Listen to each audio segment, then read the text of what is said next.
Hello friends, जय हिंद, वंदे मातरम। Welcome back to our YouTube channel. Friends, आज हम बात करने वाले हैं मनी के ऊपर, यानी कि ये पूरा जो लेक्चर है वो है मनी। और मनी का पूरा जो कंसेप्ट है वो इस वीडियो में मैं आपको समझा दूंगा। इसके बाद आपको यूपीएससी या फिर कोई भी और एग्जाम अगर आप दे रहे हैं तो उसके लिए इससे अलग और कोई वीडियो देखने की आवश्यकता नहीं पड़ेगी।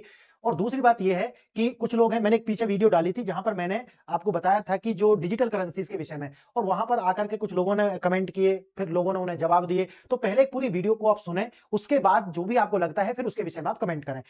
तीसरी बात यह है कि अगर आप पूरी पीडीएफ चाहते हैं, और जितनी भी वीडियोस मैं बनाता हूं, क्योंकि अलग अलग चैनल्स हैं, तो उनकी जितनी भी वीडियो मैं बनाता हूं उनके सारे लिंक आपको मिल जाएंगे मेरी टेलीग्राम चैनल पर। तो आप उस टेलीग्राम चैनल ज्वाइन करने के लिए आप कमेंट बॉक्स में देखेंगे तो आपको एक पिन कमेंट मिलेगा, वहां पर मेरी जितनी भी ऐप है, टेलीग्राम चैनल और जो एक्स अकाउंट है, फेसबुक पेज और इंस्टा, वहां सारे लिंक मिल जाएंगे। तो आप चाहें तो मुझे वहां फॉलो कर लें ताकि हम आगे भविष्य में भी जुड़े रहें। अब चलते हैं और मैं आपको बताता हूं पूरा का पूरा जो मनी का कंसेप्ट है, ये आपके हर एग्जाम के लिए कवर करेगा। और इससे पीछे एग्जाम आए भी है, यूपीएससी और स्टेट पीसीएस या फिर कोई भी छोटे जो भी एग्जाम होते हैं उनमें भी बहुत सारे क्वेश्चन आए हैं। तो आज हम पूरा कंसेप्ट समझेंगे पैसा यानी मनी का। तो देखते हैं और चलते हैं अपनी स्लाइड पर। पैसे का सफर वस्तु विनिमय से बिटकॉइन तक। आप जानते होंगे कि जो पैसा है यानी कि जो धन है, यानी कि जो करेंसी है, उसका विकास क्यों होता है। ठीक है, हम जो शुरू में क्या थे, हम वस्तु विनिमय करते थे। और वस्तु विनिमय को आप समझते हैं क्या होता था कि उसमें यह है कि आपके पास अगर कोई वस्तु है तो आप मुझसे वस्तु बदल लीजिए। ये इस तरीका का जो व्यापार है वो होता था कि अगर आपके पास आलू है और मेरे पास टमाटर है तो आप मुझे आलू दे दीजिए, मैं आपको टमाटर दे दूंगा। इस तरीका से हम वस्तुओं का विनिमय करते थे, समझ गए, वस्तुओं का विनिमय करते थे। लेकिन धीरे धीरे होता क्या है कि जरूरतें बढ़ती हैं, सामान बढ़ते हैं, और उनके लिए फिर एक जरूरत ये महसूस होती है कि नहीं, दोनों को एक्सचेंज करने के लिए अगर हम एक बीच में एक कोई इस तरह का माध्यम ले आए कि अगर हम उसकी एक वैल्यू तय कर लें और फिर अपने जो सामान है उनकी वैल्यू तय कर लें, तो फिर हम जो है उसमें आसानी से व्यापार कर सकते हैं। और वहीं से जो शुरू होता है सफर मनी। मनी मतलब पैसे का। अब वो अलग अलग देश, अलग अलग उसके नाम है, और ये जो टोटल अगर हम बात करते हैं कि पैसा जो है, कोई डॉलर कहता है, कोई पैसा है, अलग अलग देश की अलग अलग मुद्राएं हैं। तो इसका जो सफर है, अब उसकी फॉर्म अलग अलग आती है, जैसे कि अब ये बिटकॉइन तक आ चुके हैं। ये सारा का सारा जो कंसेप्ट है आप मैं आज आपको मैं समझाने वाला हूं, और साथ ही साथ में इनके जो माध्यम है उनको भी मैं आपको समझा दूंगा। इसके बाद में आपको इस, चाहे आज आपने इकोनॉमिक्स पहले कभी पढ़ी हो या नहीं पढ़ी हो, लेकिन कंसेप्ट आपको आज क्लियर हो जाएगा। अब देखिए, मुद्रा की जो नींव है वस्तु विनिमय से फिएट मनी तक। ठीक है, ये सारे कंसेप्ट आपको मैं समझाऊंगा। फिएट मनी क्या होती है, ठीक है, तो फिएट मनी तक मैं आपको समझा दूंगा इसमें कि ये होता क्या है और इसकी जरूरत क्यों होती है। ठीक, अब देखिए, वस्तु विनिमय की सबसे बड़ी समस्या आवश्यकताओं का दोहरा संयोग। अब इसमें क्या होता है कि अगर वस्तु विनिमय, जो मैंने आपको भी बताया है, अगर आपके पास टमाटर और मेरे पास आलू है, अगर हमें जरूरत ना हो, उसे टमाटर की जरूरत ना हो बल्कि आटे की जरूरत हो, आटा मेरे पास है नहीं, तो इससे क्या होगा, जो ट्रेड है वो सीमित हो जाएगा। क्यों? क्योंकि जो दो व्यक्ति हैं उनको समान आवश्यकता होनी चाहिए, तभी ऐसा संभव है। अगर ऐसे दो व्यक्ति नहीं मिलते हैं तो जो आपका व्यापार है वो सीमित हो जाएगा। लेकिन मनी जो है, ये जो मनी अब आती है, पैसा जब आता है तो उसका जो माध्यम से व्यापार जो है और बढ़ जाएगा। ये सारा का सारा कंसेप्ट मैं आपको विस्तार से, पहले आपको थोड़ा एक ओवरव्यू समझा देता हूं। व्यापार तभी संभव था जब दोनों पक्षों को एक दूसरे की वस्तु की आवश्यकता हो। अब यहां पर जैसे दिखाया गया कि इसके पास ये दाने हैं, इसके पास बकरी है, तो इसको हो सकता है बकरी की जरूरत हो और इसको दाने की जरूरत हो, अनाज की जरूरत हो। अब अगर ऐसा नहीं हुआ तो व्यापार नहीं होगा। समझ गए मेरी बात आप? तो अब इससे व्यापार सीमित हो रहा है। अब आइए समाधान के रूप में क्या लेकर के आते हैं, मुद्रा। मुद्रा का आविष्कार होता है, मनी का आविष्कार होता है। इसने व्यापार को सरल बनाया और श्रम विभाजन को बढ़ावा दिया। श्रम विभाजन को बढ़ावा कैसा होगा कि यानी कि कोई व्यक्ति अगर अनाज उगा सकता है और उसको आवश्यकता किसकी है, मोबाइल फोन की, तो अब क्या है कि उसको यह जरूरत नहीं कि जो मोबाइल बना रहा है उसमें अनाज की आवश्यकता हो। वो क्या करेगा, बीच में एक वे आ गया कि भाई मनी है मेरे पास, और मनी में वो उसके मोबाइल को ले लेगा और मनी उसको दे देगा। आप समझ गए? इससे क्या होगा कि इससे जो श्रम का विभाजन है कि कोई मोबाइल बना सकता है तो कोई क्या चिनाई कर सकता है, कोई गेहूं उगा सकता है, कोई कुछ, तो इससे क्या होता है कि श्रम का जो विभाजन है वो होता है। तो मनी का जो आविष्कार होता है उसका एक फायदा भी ये हो गया, और बहुत सारे फायदे मैं आपको आने वाले टाइम में, अभी इसमें अगली स्लाइड में बताऊंगा।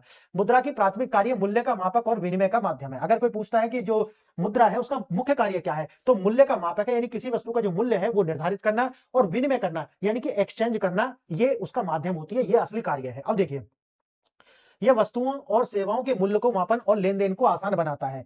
ठीक है, तो जो पैसा है, जो मनी है, वो वस्तुओं और सेवाओं के मूल्य को मापन करता है, और जो उनका लेन देन है उसको आसान बनाता है। अब बात आती है तीसरा, डिजिटल क्रांति, बैंक मनी से क्रिप्टो तक। यानी कि शुरू में तो बैंक मनी थी, लेकिन अब क्या आ गई है, डिजिटल करेंसी यानी कि क्रिप्टो करेंसी तक। बैंक मनी जैसे यूपीआई, कार्ड्स, चेक, पैसे का उपयोग करने के साधन स्वयं पैसा नहीं है, लेकिन ये क्या है, एक वे है, साधन है। समझ गए? जैसे इंसान है वो गाड़ी में जाता है, लेकिन इंसान गाड़ी नहीं है, गाड़ी क्या है, गाड़ी का माध्यम है। उसी तरीका से जो पैसा है वो एक वो क्या है, करेंसी जो है उसको कैरी करने का जो माध्यम है, जैसे यूपीआई हो गया, कार्ड्स हो गए, चेक हो गए, ये सारे के सारे के माध्यम से, ना कि एक मनी है, याद रखना। ये आपके बैंक खाते में जमा पैसे को आसान हस्तांतरण की सुविधा आपको प्रदान करते हैं। अब देखिए चौथा, आभासी मुद्रा, सरकारी सीबीडीसी बनाम निजी बिटकॉइन। ठीक है, तो जो सीबीडीसी जो होती है वो सरकार के द्वारा होती है, और जो निजी है वो जैसे बिटकॉइन जैसी जो करेंसी है वो निजी होती है। अब मैं आगे इसका पूरा आपको समझाने वाला हूं। सरकार का जो केंद्रीय बैंक होता है वो सीबीडीसी जारी करता है, और जो बिटकॉइन जो होते हैं वो विकेंद्रीकृत भी होते हैं और साथ साथ निजी होते हैं। क्लियर। और नॉन फिजिबल टोकन, ये भी मैं आपको समझाने वाला हूं। एनएफटी जो है स्वामित्व का प्रमाण है, मुद्रा नहीं है। तो मुद्रा क्या है, मुद्रा क्या नहीं है, आज ये विस्तार से आपको समझना है। और इससे क्वेश्चन 2 से 3 क्वेश्चन तक आ सकते हैं यूपीएससी में, हर बार इस कंसेप्ट से प्रश्न आते हैं, तो इसे ध्यान से समझना। पैसे का विकास, समस्याओं से समाधान तक एक कहानी। देखते हैं क्या है पूरी कहानी। जब पैसा नहीं था तो वस्तु विनिमय कैसे होता था, इसे बोलते हैं वस्तुओं का विनिमय। वस्तु विनिमय मतलब है बार्टर सिस्टम, यानी कि एक वस्तु से दूसरी वस्तु को अदल बदल करके ही व्यापार संभव था। लेकिन जैसे ही पैसे का विकास होता है, उसका आविष्कार होता है पैसे का, तो तुरंत जो है क्या होता है कि व्यापार के जो व्यापार है वो बढ़ जाएगा। क्योंकि जो श्रम का विभाजन होगा, अलग अलग लोग जो है अलग अलग तरीका से प्रोडक्शन करेंगे और फिर उसका आपस में बदलेंगे, तो उससे मार्केट जो है वो बड़ी हो जाएगी।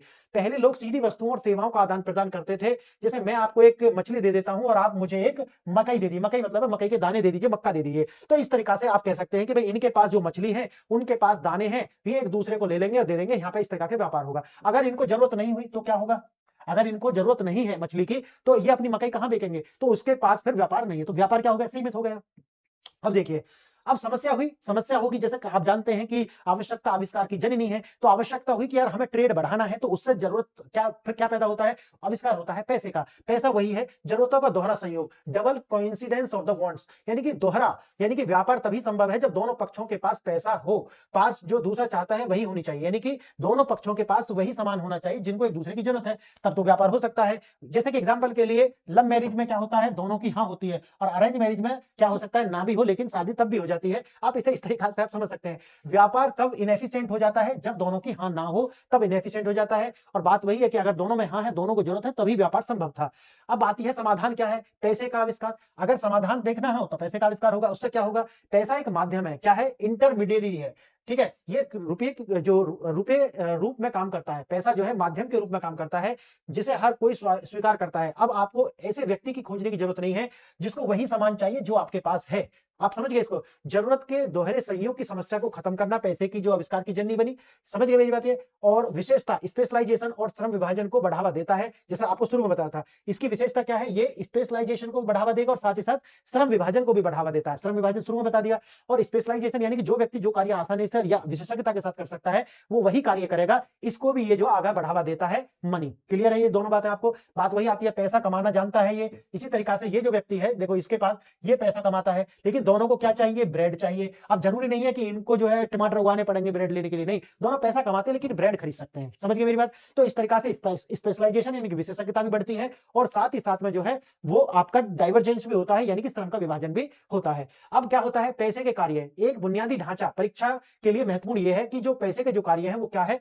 जैसे एक डीवीडी का प्राथमिक कार्य डेटा स्टोर करना है, यानी कि मनी के जो दो कार्य हैं, पहला कार्य है प्राइमरी फंक्शन, और दूसरा कार्य जो है उसे बोलते हैं सेकेंडरी फंक्शन। सेकेंडरी फंक्शन मतलब है एसटीडी, और जो प्राइमरी फंक्शन है उसके अंदर आ जाएंगे जैसे मूल्यांकन का मापक, यानी कि अगर मनी है तो उसको आपको ये जानना कि ये मनी है या नहीं है, तो वो दो शर्तें पूरी करता हो। पहला, ये वस्तुओं के और सेवाओं का मूल्य को मापने में सक्षम होना चाहिए, है ना। जैसे कि घड़ी की कीमत 5,000, तो इसका मतलब अगर वो ऐसा माप रहा है तो वो क्या है, मनी है। विनिमय का माध्यम होना चाहिए, मीडियम ऑफ एक्सचेंज होना चाहिए। इसे किसी भी वस्तु या सेवा को खरीदने के लिए सार्वभौमिक रूप से स्वीकार किया जाना चाहिए। दूसरा है, बात वही, द्वितीय कार्य क्या है मनी का। दूसरा है S for store of value, यानी कि उसके अंदर कोई वैल्यू जो है होनी चाहिए, अपनी संपत्ति या श्रम को या मूल्य को, श्रम या जो संपत्ति है उसके मूल्य को भविष्य के लिए स्टोर करके रखना, ये भी क्या है, दूसरा कार्य है। T standard transfer of values, यानी कि आप मूल्य को एक व्यक्ति से दूसरे व्यक्ति या दूसरे स्थान पर भेज सकते हैं। ठीक है, ये दूसरा कार्य है। तीसरा, D for deferred payment, deferred payment, ये भविष्य के भुगतान जैसे कि किस्त या ऋण देने के लिए मानक रूप कार्य करता हो। तो ये जो है दो कार्य आपको मैंने बता दिए। क्रेडिट कार्ड, चेक और यूपीआई स्वयं पैसा नहीं है, मैंने क्या बताया था शुरू में भी, ये पैसा नहीं है बल्कि ये क्या है, माध्यम है। समझ गए, इंस्ट्रूमेंट है। आइए देखते हैं, पैसे का पहला अवतार धातु के सिक्के, यानी कि जब पैसे आया तो उसका जो पहले फॉर्म में हम लेकर के आए थे वो धातु के सिक्के थे। अब धातु के सिक्के अगर आएंगे तो उसमें भी जो वैल्यूज होगी दो तरीका से होगी, एक तो होगी उसकी फेस वैल्यू और एक होगी उसकी इंट्रिंसिक वैल्यू। इंट्रिंसिक वैल्यू का मतलब है जैसे 1 रुपए का सिक्का है, क्या उसकी जो वैल्यू है जो दिख रही है 1 रुपया दिख रहा है, लेकिन जिस धातु से वो बना है, जिस भी वस्तु से वो बना है, क्या वास्तव में उसकी कीमत 1 रुपया है? नहीं समझे। मार्केट में जाओगे अगर उसको बेचने लगो आप तो क्या 1 रुपए का बिक जाएगा वो तोल के हिसाब से? अब देखना फेस वैल्यू है। अब इसमें दो तरीका से कार्य करते हैं कि जो फेस वैल्यू है वो इंट्रिंसिक वैल्यू से कम होनी चाहिए। अभी की जो बात है ये है। क्यों? अगर ऐसा नहीं होता तो फिर क्या होगा? फिर लोग जो है इसको अपने पास स्टोर करने लगेंगे और पिघला करके मार्केट में बेचेंगे, या फिर उसका जो है दूसरा कार्य हो जाएगा। मैं आगे आपको एक एग्जांपल भी दूंगा इसका। देखिए, अगर फेस वैल्यू जो है वो ज्यादा हो जाती है उसकी इंट्रिंसिक वैल्यू से, ठीक है, तो ये सर्वाइव कर जाएगा, ये सर्वाइव कर जाएगा। लेकिन अगर इंट्रिंसिक वैल्यू ज्यादा है और फेस वैल्यू उसकी कम है तो ये सर्वाइव नहीं करेगा। देखो, फुल बॉडीड कॉइन्स इसे बोलते हैं। पहला जो है पूर्ण काय सिक्का, ऐसी सिक्के जिनके अंतर्भूत मूल्य जो है वो अंकित मूल्य होते हैं, जिसके अपनी धातु के कारण ही मूल्यवान होते हैं। प्राचीन काल में सोने और चांदी के जो सिक्के थे, आधुनिक उदाहरण अमेरिका का एक पेनी जो है, एक पेनी यानी कि सेंट का जो सिक्का है उसकी धातु की कीमत कितनी होती है? एक सेंट का जो सिक्का है उसकी कितनी कीमत है? 4 सेंट है। क्लियर है? तो ये हो गया। इसी तरीका से आप दूसरा वाला देखोगे, देखो इस वाले में पहले इसे देख लीजिए आप। दूसरे होते हैं ये वाला, अरे कहां गए ये, हाँ यही है सांकेतिक सिक्के, टोकन कॉइन्स। टोकन कॉइन्स में क्या होता है, जो उनका अंतर्भूत मूल्य जो होता है वो उनके अंकित मूल्य जो होता है उससे कम होता है। समझ गए मेरी बात? क्यों ऐसा क्यों होगा? क्योंकि अगर ऐसा नहीं होगा तो वो जो माल है जो जिससे उस सिक्का बना है उसकी ब्लैकिंग शुरू हो जाएगी, यानी कि उसको जो है लोग बेचना शुरू कर देंगे। अब देखिए यहाँ पे क्या हो जाता है, अंतर्भूत मूल्य जो है greater than is equal to अंकित मूल्य। क्लियर? तो ये वाला है, यहाँ पे देखो अंकित मूल्य उस पर इतना लिखा है, उसका अंतर्भूत मूल्य क्या है। ठीक, अब देखिए, अब इसमें क्या है कि अगर ऐसा है तो इसकी क्या होगी, होर्डिंग, यानी कि लोग उसको अपने घर में जमा कर लेंगे, पिघलाना शुरू कर देंगे। जब सिक्के में लगी धातु का मूल्य उसके अंकित मूल्य से अधिक हो जाता है तो लोग उस खर्च करने के बजाय उसे जमा करना शुरू कर देते हैं। क्यों? क्योंकि मार्केट में उससे ज्यादा वैल्यू पर बिक जाएगा वो। अब बात आएगी कि सर्वाइव क्यों नहीं करेगा। सर्वाइव इसलिए नहीं करेगा क्योंकि जो भी संस्था इसको इश्यू कर रही है वो संस्था घाटे में आ जाएगी। क्यों? क्योंकि वो सिक्के बना रहे हैं, लोग पिघला करके उससे ज्यादा मूल्य में मार्केट में बेच दे रहे हैं। तो जो उसके बीच का गैप है, मानो 1 रुपए का सिक्का है, उसकी जो वैल्यू है अगर मार्केट में पिघले हुए की 2 रुपए होगी तो दोनों के बीच का जो गैप है वो किसको घाटा आएगा? घाटा आएगा जो भी संस्था इसको बना रही है उसको। इसीलिए ये मॉडल कभी भी सर्वाइव नहीं कर पाएगा। क्लियर है? अब देखिए, सिक्के बाजार से गायब हो जाते हैं और जिससे व्यापार में रुकावट आती है, सरकार या राजा के लिए नुकसान का सौदा है। समझ गए? ऐतिहासिक संदर्भ में मोहम्मद बिन तुगलक ने यही गलती की थी कि उसने जो फेस वैल्यू थी उससे कहीं ज्यादा का उसमें उसकी इंट्रिंसिक वैल्यू रख दी थी, और इसी कारण से लोगों ने वो मनी को पिघला पिघला करके मार्केट में बेचा, और हुआ क्या कि वो जो है दिवालिया हो गया। समझ गए मेरी बात? अब दूसरी बात आती है सांकेतिक सिक्के, जिसे बोलते हैं टोकन कॉइन्स। इसमें हमेशा देखना है कि जो अंतर्भूत मूल्य है वो कम मिलेगा और अंकित मूल्य जो है वो ज्यादा मिलेगा। अब इससे क्या होगा कि अगर मार्केट में आप बेचने जाओगे तो 1 रुपए की जो धातु है वो 1 की बिकेगी नहीं। क्यों? क्योंकि उसकी असली जो कीमत है वो 70 पैसा है। अब आगे मेरी बात समझ में? तो इसका मतलब है कि जो इसे जारी करने वाली संस्था है उसको हमेशा फायदा होगा, ठीक है, और लोग इसकी जो है वो पिघलाएंगे नहीं या फिर उसको बाजार में नहीं बेचेंगे। कोई भी इस सिक्के को पिघलाने या जमा करने के लिए प्रोत्साहित नहीं होता है, क्योंकि इससे उन्हें नुकसान होगा और सिक्के प्रचलन में बने रहते हैं। देखना, सरकार समर्थित पैसा, इसे बोलते हैं फिएट मनी। फिएट मनी का मतलब है कि उसके पीछे किसी भी तरीका की कोई धातु नहीं है, ना इस तरीका की, जैसे कि यहाँ पे मैंने आपको बताया कि उसका जो अंकित मूल्य है और उसकी जो इंट्रिंसिक वैल्यू है उसका कोई रेशो दिया गया है, जैसे 70 पैसा है। लेकिन जब हम फिएट मनी की बात करेंगे यहाँ ऐसा नहीं है। यहाँ पे क्या है कि 500 रुपए का नोट है, उसका अगर आप देखोगे कागज की तो कोई मनी है नहीं। अगर कागज को बेचने जाओगे तो 500 रुपए का नोट कितने का बिक जाएगा, ठीक है, लेकिन वो है फिएट मनी। उसके पीछे है सरकार का आश्वासन, या जो भी संस्था है, कोई भी, जैसे मानो आरबीआई हो गया या फिर कोई भी जो राजा है वो हो गया, तो उसके पीछे उसका कि भाई मैं ऐसा बोल रहा हूं, इसको आप इतने में खरीद लीजिए। क्लियर है मेरी बात? तो लोग जो है उसको सरकार के, जैसे मैं धारक को इतने रुपए अदा करने का वचन देता हूं, तो वो प्रॉमिस कर रहा है, तो फिएट मनी वहां से बनेगी। और बात आती है फिर वैध मुद्रा की। वैध मुद्रा होती है लीगल मनी, लीगल टेंडर भी इसे बोल सकते हैं। अब दोनों में क्या है कि जो मनी फिएट मनी है तो सरकार ने उसका आश्वासन दिया हुआ है, तो फिएट मनी जो है एक वैध मुद्रा है, सीधी सी बात है। तो इसका मतलब क्या है, देखिए, वह पैसा जिसे सरकार या केंद्रीय बैंक आदेश द्वारा जारी किया जाता है और इसका अपना कोई अंतर्भूत मूल्य नहीं होता। समझ गए मेरी बात? पहले वाले साल समझ गए? उदाहरण है भारतीय रुपया, अमेरिकी डॉलर, जैसे बिटकॉइन निजी संस्था द्वारा जारी किया जाता है, वो तो मैं अलग से बताऊंगा। वह मुद्रा जिसे ऋणदाता यानी कि जो लेंडर होता है को ऋण के भुगतान के रूप में स्वीकार करना ही पड़ता है। आप समझिए, उसे क्या बोलते हैं हम? उसे क्या बोलते हैं? Legal tender. इसका मतलब है सरकार ये बोल रही है, सरकार ने इसके पीछे बोल दिया भाई ये लीगल है, अगर आपको ये दिया जाता है तो उसको आप स्वीकार कर लीजिए। देखिए, भारत में कौन क्या जारी करता है ये भी समझ लीजिए। ये है मुद्रा जारी करने की दो संस्था। पहला है वित्त भारत सरकार, जो कि जिसके अंदर आता है वित्त मंत्रालय, जो कि 50 पैसे या उसके ऊपर, अब 50 पैसे तो चलते नहीं है, तो उसके ऊपर क्या चलता है, 1 रुपया। 1 रुपया जो होता है उस पर जो कागज वाला जो होता है उस पर वित्त सचिव के हस्ताक्षर होते हैं। और दूसरा होता है मोर देन 1, यानी कि जो 1 से ज्यादा, यानी कि 2 रुपए या उससे ऊपर, यानी कि 500 तक के सभी नोट, पहले तो 2000 तक के भी थे, तो उस पर कौन है, आरबीआई का जो गवर्नर है वो हस्ताक्षर करते हैं। ये भी क्वेश्चन पूछा हुआ है, तो याद रखना इस प्रकार के क्वेश्चन आते हैं। वैध मुद्रा की सीमाएं, सीमित बनाम असीमित, ठीक है। अब लीगल टेंडर तो समझ में आ गया कि वैध मुद्रा कौन है, कि भाई जो सरकार ने बोल दिया कि ये है भी, इसमें आपको चेक लेना पड़ेगा, कोई लेने से मना नहीं कर सकता। अगर आप जाओ किसी को 10 रुपए का नोट दो, अगर वो मना करता है तो वो क्या है, इलीगल है एक तरीका से, उसे मना नहीं कर सकता। ऐसा नहीं कि फटा हुआ नोट आप किसी को दे देंगे, नहीं, मैं सही मुद्रा की बात कर रहा हूं।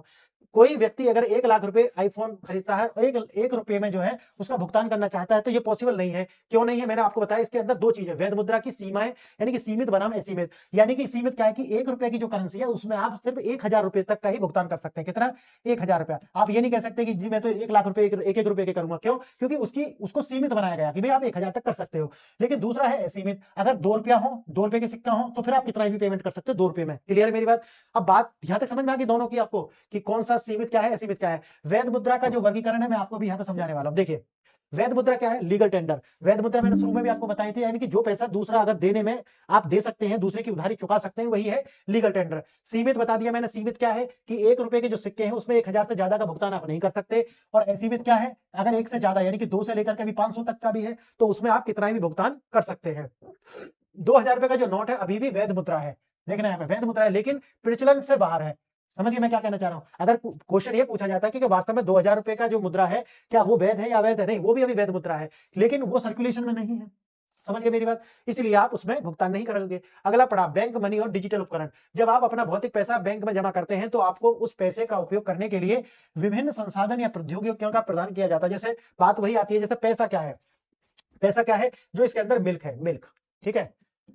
और ये जो वे है, यानी कि दूध की तरह, यह एक वास्तविक मूल्य होता है इसका, ठीक है। और दूसरा आता है चेक और यूपीआई वगैरह। ये क्या है, खाली गिलास। ये क्या है, खाली गिलास है। तो गिलास की तरह ही ये पैसे उपयोग करने के साधन, यानी कि स्वयं पैसा नहीं है, लेकिन पैसे को जो कैरी करने का जो साधन है वो क्या है, गिलास है। अब प्रमुख साधन और प्रौद्योगिकियां क्या है, आपको इसका क्वेश्चन आते हैं, ये भी ध्यान रखना।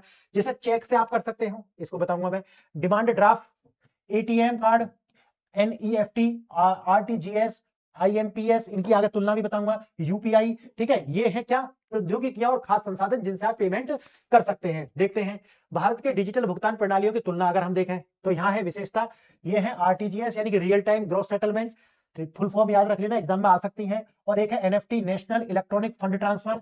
और तीसरा है आईएमपीएस यानी कि इमीडिएट पेमेंट सर्विसेज। देखो उपयोग में क्या है, निपटान, यानी कि अगर सेटलमेंट आपको करना है तो इसमें क्या हो जाएगा, रियल टाइम हो जाएगा।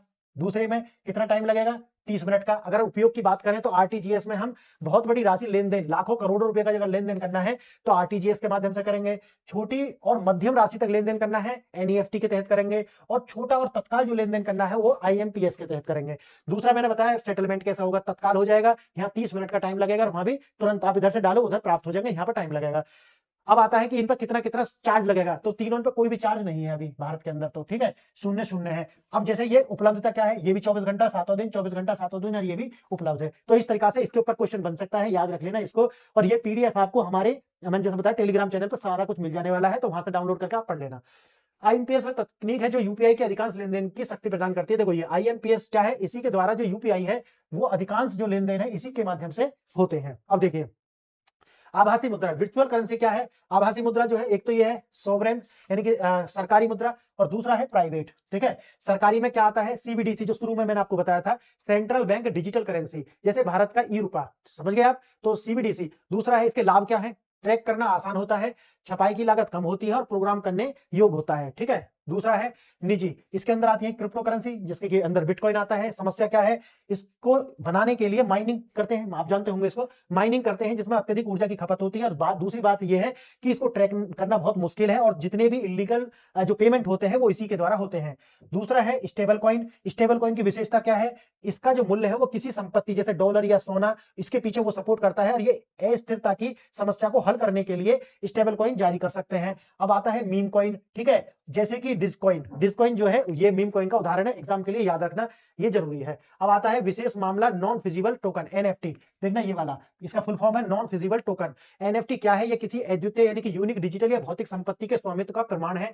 अवधारणा यानी कि फिजिबल नॉन नॉन फिजिबल, यानी कि फिजिबल और नॉन फिजिबल क्या है? कोई वस्तु जिस उसी प्रकार दूसरी वस्तु से बदला जा सके उसे बोलते हैं फिजिबल। और नॉन फिजिबल क्या है? जब एक वस्तु को दूसरी वस्तु से ना बदला जा सके डायरेक्ट उसी फॉर्म में, तो वो होता है नॉन फिजिबल।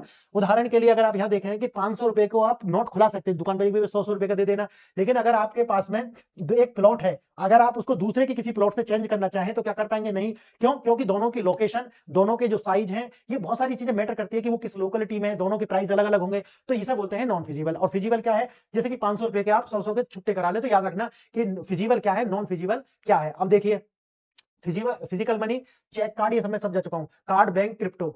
एनएफटी क्यों क्यों नहीं है? एनएफटी पैसा क्यों नहीं है? याद करो पैसा क्या है? पैसा मैंने क्या बताया था शुरू में?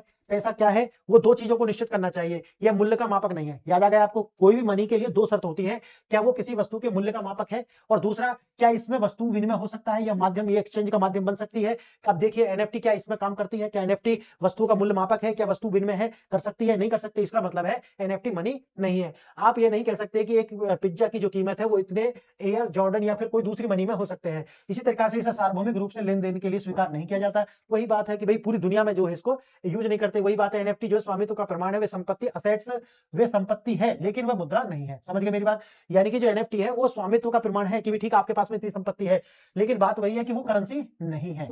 क्लियर है ये वाली बात? और यूपीएससी जो है 2022 में इस तरीके के कंसेप्ट पर प्रश्न पूछ चुकी है। तो आज छोटे से में ही आपको 10 से 15 मिनट की वीडियो में मैंने आपको मनी का जितना कंसेप्ट है वो समझा दिया है। और ये पीडीएफ आपको हमारे जो टेलीग्राम चैनल है वहां पर मिल जाने वाली है, तो आप इसे वहां से डाउनलोड करके पढ़ लेना। और टेलीग्राम चैनल का जो लिंक है आपको कमेंट बॉक्स में मिल जाएगा, आप वहां से जाकर के हमारी ऐप को डाउनलोड कर लेना, तो वहां पर भी इस तरीके की और पीडीएफ आपको मिल जाएंगी। और साथ ही साथ मुझे जो है ट्विटर, इंस्टाग्राम और फेसबुक पर फॉलो कर सकते हैं, ताकि हम लंबे समय तक जुड़े रह सकें। फ्रेंड्स बताइए वीडियो आपको कैसा लगा, और अगर आप और भी ज्यादा वीडियो इसी तरीके के टॉपिक्स पर चाहते हैं, वक्त मैं लाता रहूंगा, तो आप मुझे कमेंट कर सकते हैं। आपने वीडियो यहां तक देखी, इसके लिए धन्यवाद। नमस्कार।